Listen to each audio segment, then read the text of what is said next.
hindi siya nasi-single out. Baka hindi updated si Representative Pulong, pero kabilang din po ako at yung mga kasamahan natin sa Bakambayan Pact sa nag-file ng impeachment complaint laban sa Pangulo ng Pilipinas mismo dahil sa direktang involvement niya sa flood control corruption scandal. Wala nang tataas pa doon.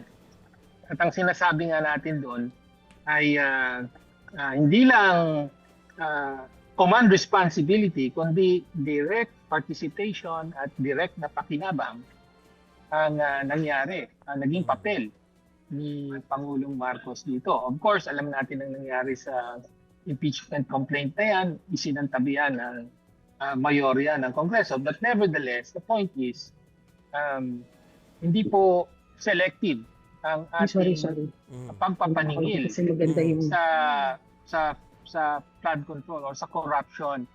In the same way, kasama tayo sa mga nag-endorse sa impeachment laban kay Vice President Sara. Ngayon, umabot na nga ito sa Senado. At yun nga, no? Kumbaga, pinakahawakan natin yung panawagan ng taong bayan. Lahat ng sangkot dapat panagot. So whether it's the President, the Vice President, or in this case, no, marami nagsasabi na yung flood control corruption, hindi naman nagsimula yan sa kasalukuyang administrasyon. Talagang lumaki ng gusto. Pero nagsimula nung panahon pa ng nakaraang administrasyon.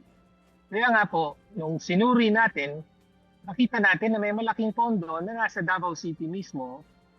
At sa totoo lang, yung pinapaimbestigahan nating 80 projects na may red flags from 2019 to 2022 ay hindi pa yun yung buo.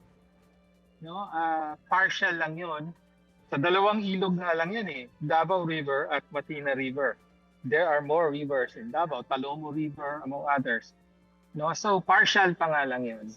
Pero ang point, hindi tayo selective.